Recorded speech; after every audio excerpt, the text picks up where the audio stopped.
It's really starting to feel like spring now. And the closer and closer we get to the official start of spring, I can feel myself coming back to life. I'm revived. The older I get, the more I feel like I am a plant. When I see those bulbs poking their little heads out and flowering, I'm ready. I'm ready to emerge myself. I can feel myself being more sociable and making plans and wanting to be outside more. Being outside for me is genuinely so important for my mental health. I do try and enjoy the winter and like being cozy and doing crafts and cooking and all that kind of stuff, but in my heart, I just want to be outside. Look at my fruity little nails that I got as well. I have so many seeds that I need to sow and gardening stuff that I want to do and lots of different plans. I actually need to sort out all of my seeds for gardening. I got this seed storage box because I thought it was about time I was a little bit organised with them. I'm not the best at storing things when I'm not using them. I'm terrible for things like that. Like, I'll be really into gardening in the spring, the summer, like even the early autumn, and then it's kind of out of sight, out of mind for me. And once that nice weather's gone and I'm not spending a lot of time outdoors, I just kind of shove stuff in the shed. Anyway, last year I put them in this, which is just like, is what I used for mealworms for the birds. But this is not really very organised, is it? Like, they're just all shoved in there. My labels at the bottom. So I need a better system, definitely, and so it's easier to find things. And this is another reason that I need to be a bit more organised, because I feel like I just keep buying seeds and I've already got them. I'm really excited to plant some more seeds. Maybe we'll plant them today. Get started on some chilies and some cucumber and tomatoes. Things that I'm going to grow in the greenhouse, basically. Whenever I've got to do a little task, it's always easier with a cup of tea. I'm using grow lights. I have no idea what I'm doing with these. I need to Google and research, but I bought some grow lights, and I bought some that are kind of like flexible because I have a plan.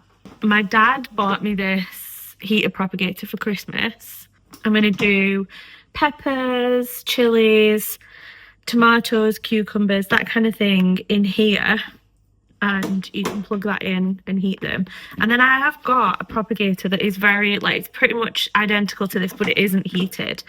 And I'm thinking what I'll do is I can add more things to that one that maybe don't need as much warmth, or I can transition things out of this, and then when they're strong enough, and that should coincide with the temperature being a bit higher, I can put them in the other one. So the reason that I wanted this is I wanted to be able to stand it in between them, and kind of like 2 of the lights can be on the non-heated propagator and 2 of the lights can be on the heated one. But I don't know when you use these. Like, do you use these at night to give them more light and just extend the daylight, or do you use them in the daylight to give them stronger light? I don't know. I need to research, but first of all, I should just plant the seeds, I think. You know you're old when this is giving you a real thrill.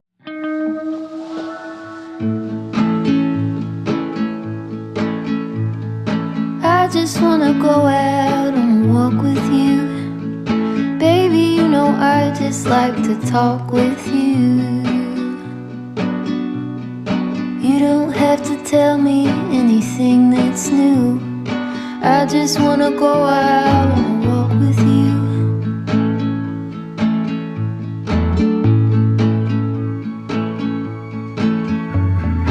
I just wanna see your shadow next to mine, sailing over pavement with our 2 outlines.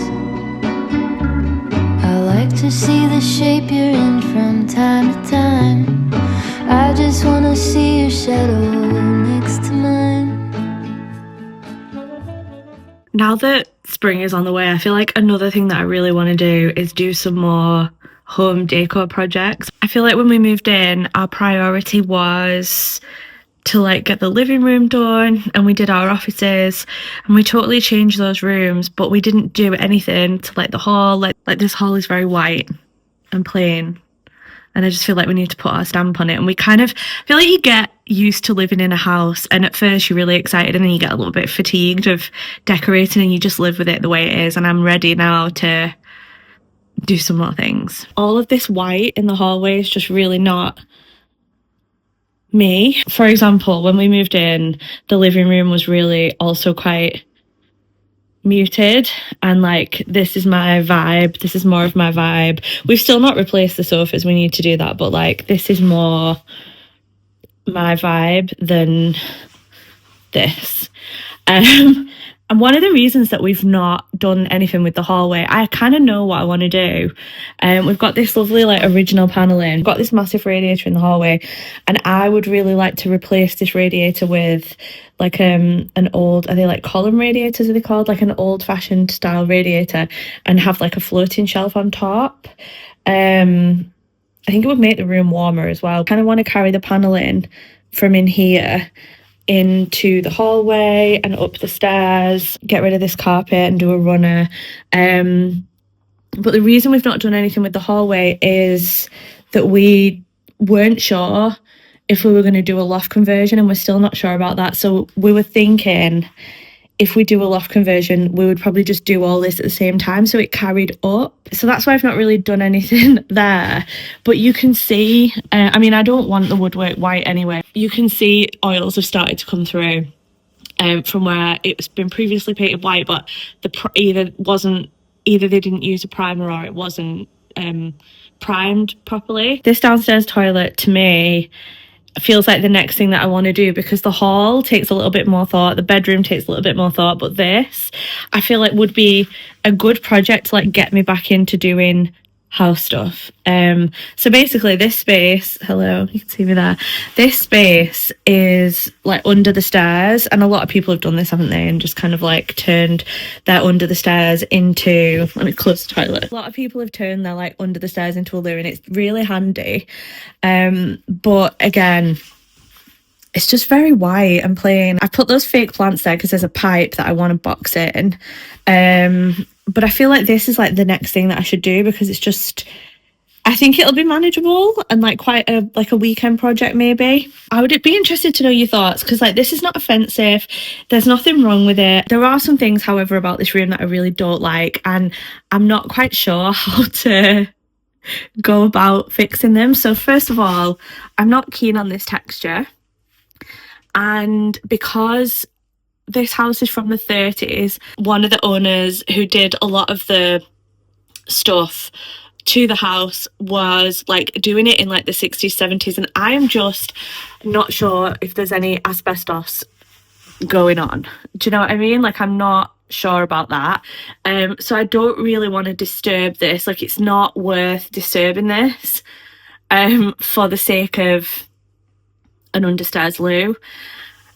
I was thinking, because we've got this like border bit around here, I was thinking maybe we could just get like tongue and groove, like a panel, and just like cover it, so you're not disrupting it. You wouldn't be doing anything, but it would just kind of like make it look a little bit more aesthetically pleasing, and I could paint it the same colour that I paint the walls. Because again, this paneling is in here. I want to kind of like paint this a nice colour. I want to go for something a bit bold in here, because it's such a small space that if you ever get bored of it, you can change it really quickly. But I almost wanted to do like an oxblood burgundy kind of rich colour, and then wallpaper this bit and this bit here. This I could just like take off and replace with a mirror, and maybe get like a wall mounted hand soap and hand lotion dispenser. To be honest, because of how small this is, and I'm filming this on like a wide angle, because it's so small, I don't think there's anything better than this kind of situation for this space. What I would probably do is do some trim, like wood trim on here, and paint it the same burgundy or whatever colour I go for on the walls. Change the handle, get a gold tap or something, because I'm more of a gold girly, and swap these out for something maybe a bit gold or more interesting. This fundamentally, like, just change the tap in the waist and don't really mess with this too much. The other bit that's in here is this cupboard. This is really our only space to hang coats other than upstairs. So I've put this here as well. This cupboard is like the only place that we've got for like mop heads and mops and ironing board and things like that. So whatever I did to the front of this, I would probably do something similar on this and like paint it and change the handles. These are the two things that I'm kind of stuck with this space. So any opinions or ideas would really be welcome. First of all, this tile is inoffensive, like there's nothing wrong with it. It's probably not what I would pick, but what we have found in this house is that the plaster is probably seeing its day in this house, and I'm just not sure I want to cause the crumbling of this plaster and like make my life more difficult. So I'm wondering, like, is there a way? And I'll put a swatch of the wallpaper that I was thinking about, because I really like blues with like burgundies, like jewel tones. But is there a world in which this could still work? The other thing is, like, I'm not the biggest fan of putting like peel and stick tiles over actual tiles, but that is also an option, because I just think it's such a small space that, do I want to pull this off and cause myself a world of hurt? I don't know. And it definitely is needed, because this sink is so small that I wouldn't just want to paint this or use wallpaper. The other thing in this room that is a bit of a confusing situation is this. We currently just have like a bare bulb up here, and the one thing we could do is like get like a flat light that was just like flush to the wall. However, again, if you potentially needing to make a bigger space, then you would be disturbing this, and I'm just not sure. But the angle that this bulb is, I'm like, what can go here?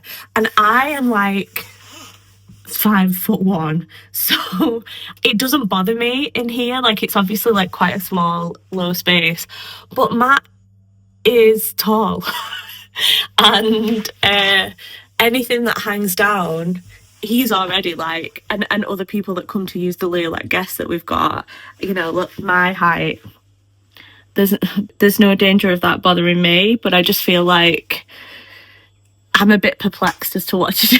What to do with this.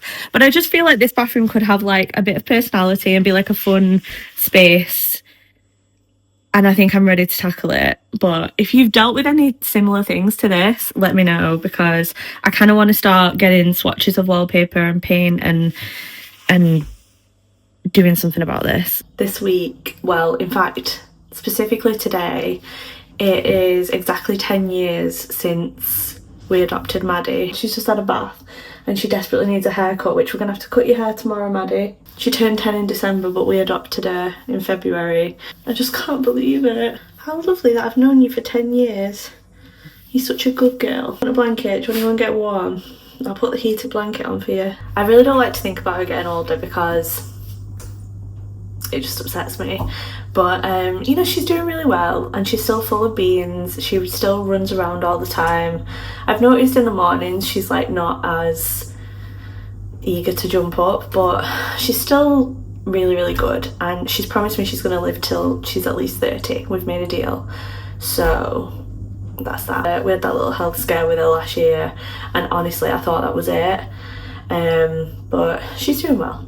She's doing well. One of our local cinemas does dog-friendly screenings on Sunday mornings, and this Sunday it's the new Bridget Jones film, which I'm really excited about, because sometimes the dog-friendly film is not a film that you actually want to watch. So we've only ever been to one before. She really loved it. She just sat on my knee. She was really well behaved.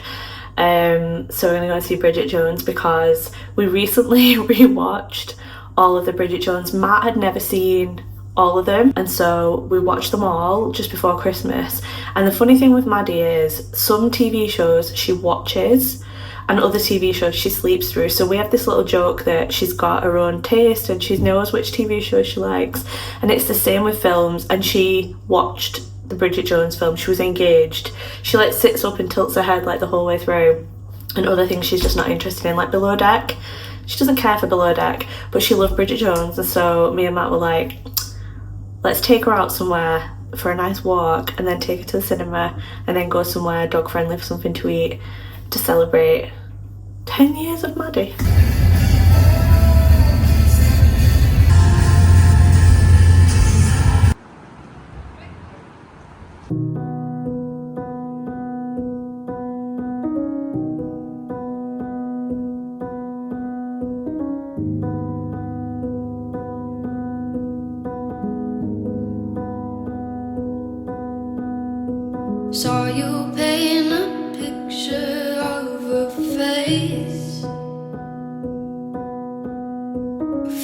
I wasn't even close to mine.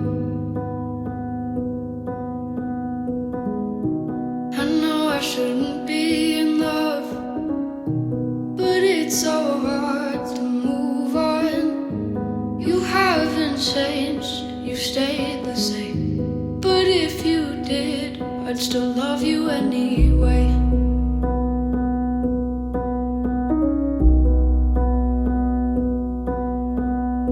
I'd give you the world like I promised I would, even though you wouldn't do the same. I'd give you the world like I promised I would, even though you wouldn't do the... I mentioned a few videos ago about how I grew up being such a big reader and I love to read, but I've really been struggling the last few years with my trying to understand how to stop my ADHD getting in the way of reading. So I've really been trying to carve out time for that and really trying to set aside time dedicated to reading. And I really did do a lot better last year. Like, I read quite a lot of books. I think towards the end of the year, I tapered off a little bit. I think that's just normal. Life gets busy towards the end of the year when it's coming up to Christmas and you just have lots of other things on your mind. So I did definitely drop off. But in January, I set another reading goal for myself, which I'm pretty much hitting. I think I'm like one book behind or something, but I'm pretty much hitting my reading target. So I thought I would chat a little bit about the books that I've read so far this year, just briefly. Like, I'm not going to go into too much detail. I have read some good books this year so far, so I thought I would just go over them. The first book that I read this year was Night Bitch. And let me tell you something about me. There is nothing that will get me to read a book quicker than if it's been made into a film or a TV show. Because if there's one thing in this world that I hate, it is reading the book after the TV show or the film. I can't stand it. I still do it when I really want to read something. Like, I recently read Wool, which is it's a series, but I read the first Wool book, and that's the book that Silo, the TV series, is based on. I love that TV series, and I did really want to read the book, but when I am reading that book, I am just picturing Rebecca Ferguson as Juliet. Like, I know what all of the characters look like. I'm imagining the world, and I really love being able to create that world for myself when I read, and then watch an adaptation of something and see how those two things align. And obviously they usually do it much better than I did in my brain, but I don't like already having a picture of a character. Night Bitch, I was meaning to read like pretty much all of last year, and I took it out from the library twice and didn't get around to reading it and had to take it back. It got adapted into something with Amy Adams. My hand was forced. I was like, right, I'm gonna have to read this book now. I enjoyed it. It is a weird book, but I'd heard a lot of hype about this book and everyone was saying how crazy it was, how weird it was. It was a little weird, but I feel like I've probably read weirder books. I didn't think it was the best thing I've ever read. I felt like the pacing was a little bit off at times, but it's got a deeply unlikable protagonist, and if you don't like unlikable protagonists, you won't like this book. But I don't mind that. I don't feel like I have to like the main character of anything that I'm watching, listening to, reading. Sometimes those are the most interesting books. I enjoyed the feminist kind of take on motherhood. I enjoyed the mystery, the dark magic realism. Didn't love the pacing in parts, and it just left me feeling like it kind of dropped off a little bit towards the end. I'm just looking at my story graph. I think I gave it like 3.5 stars. It was good. The next book that I read was I Hope This Finds You Well, and I enjoyed this so much more. I really loved this book. This was probably one of my favourite books that I've read so far this year. And it's about someone who works in an office and feels like a little bit of an outsider, isn't really thrilled with their job, is just kind of going through the motions, but they accidentally get access to everyone's emails. So as her colleagues are sat talking about her a lot of the time and like kind of slagging her off, she is able to read their emails. It's just such an interesting premise for a book because there's no mystery at all, but there's a lot of tension because you're worrying all the time that she's going to get caught out, and it's just so fun. It's a really good read. It was really sharp, funny, contemporary fiction I really enjoyed. Next up, I read Before We Forget Kindness, which is the 5th book in this series. So the original one is Before the Coffee Gets Cold. I think I talked about that in a previous video. These are all translations from Japanese. I think I mentioned previously that the author was also a playwright, and the way it's written, you can see that. And I mentioned before that I don't know how much is lost in translation or how much of the style is as a result of translation, the author style, or cultural differences in the way Japanese books and books in the English language are written. I don't feel like I've read enough Japanese books to know that, but also I'm never going to be able to read a Japanese book in Japanese, so it's really it's never, I feel like that's a little bit unknowable for me. But this book I enjoyed. I love this series. If I see one of these books, I'm buying it.